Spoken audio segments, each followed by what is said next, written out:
Okay, fair warning. Some of you are going to hate this video.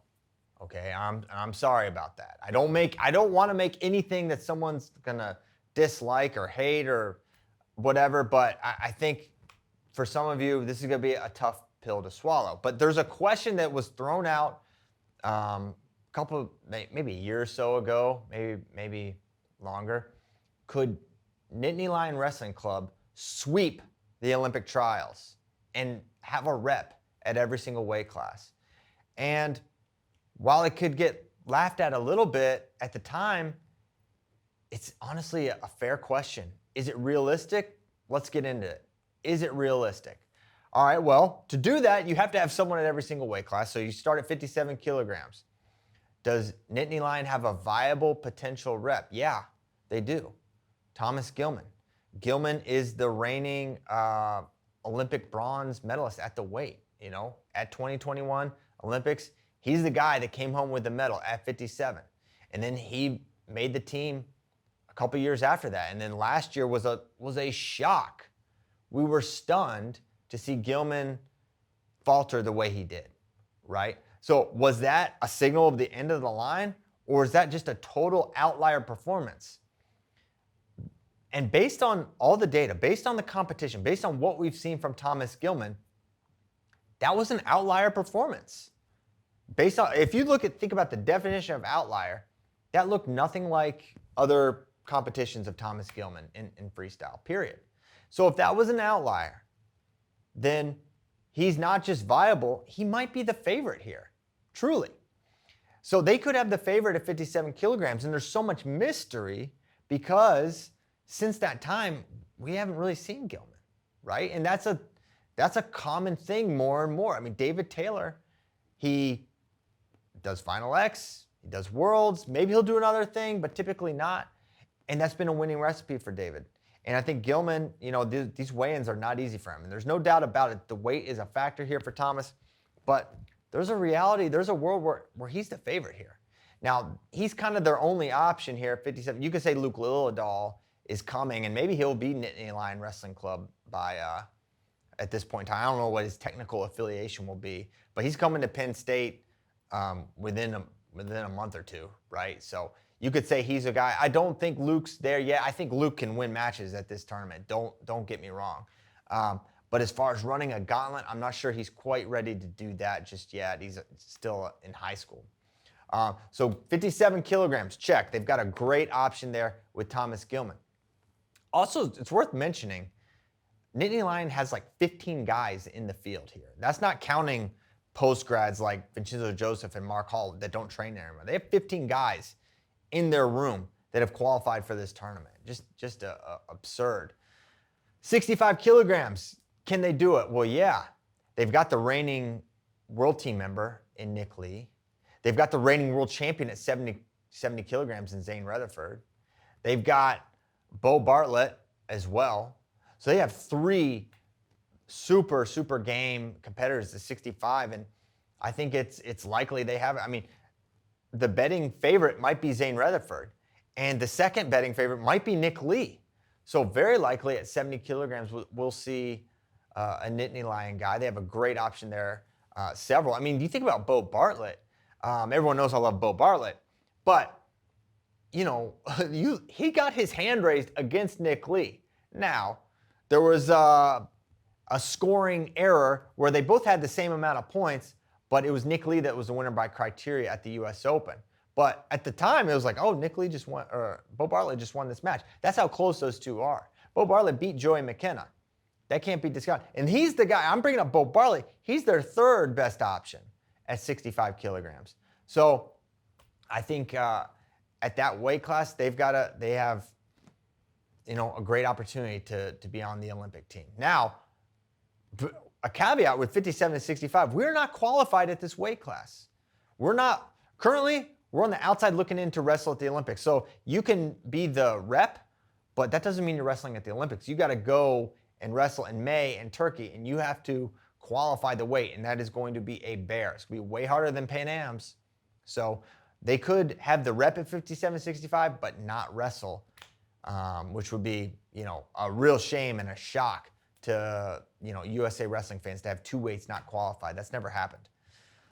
74 kilograms. They've got the big favorite. I think it's a big favorite.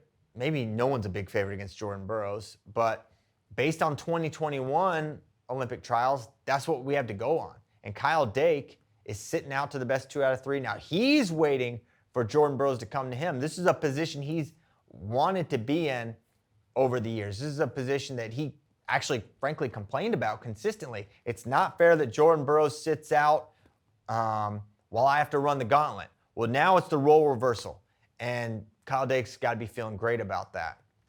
Now, who knows if it's going to be Jordan Burroughs that makes it to him, because Nittany Lion has some other great options at 74 kilograms, including Jason Nolf. Jason Nolf made it to Final X last year at 74. He gave Jordan Burroughs, you should go back and watch this match, in 2021 World Team Trials at 79, he gave Burroughs fits. This was an extremely competitive match that Burroughs ended up winning, but it was really close. 1-point match, I want to say.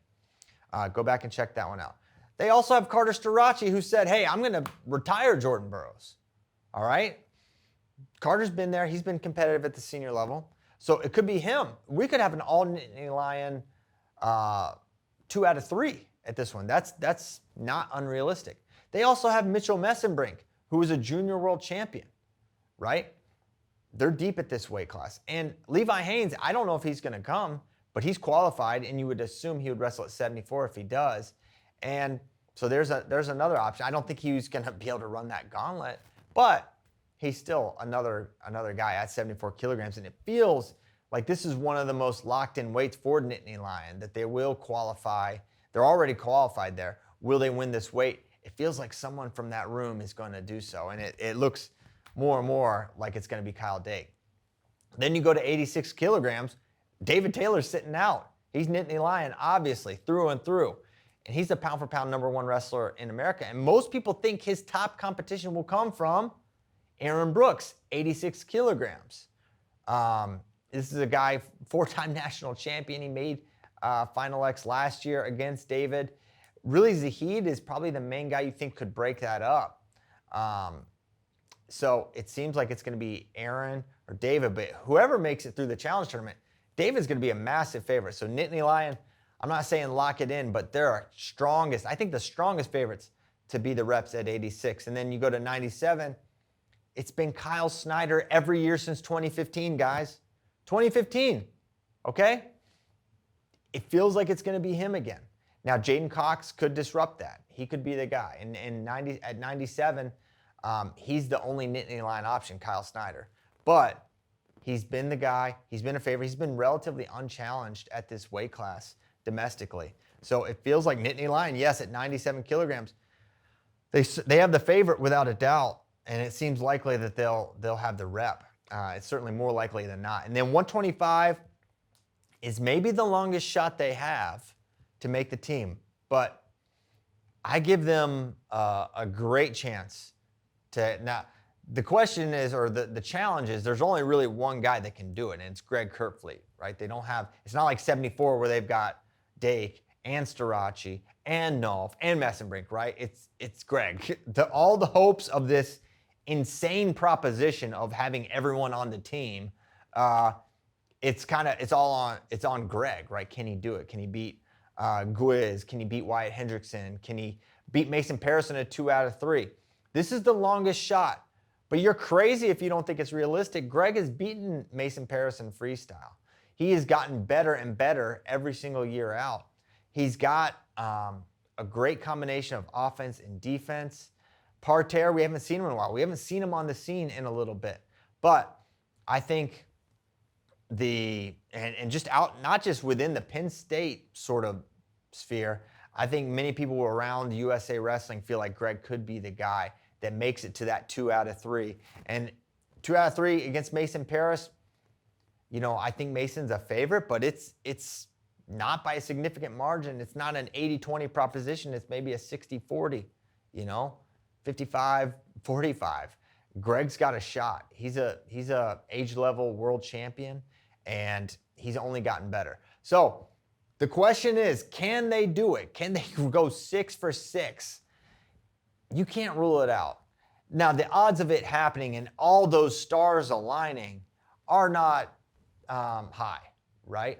But if there's a team that could do it, if there's a group that can do it, it's probably this squad. And we haven't seen this level of dominance by an entity since, maybe go back to Ohio Regional Training Center in 2013. They put 4 of 7 on a team.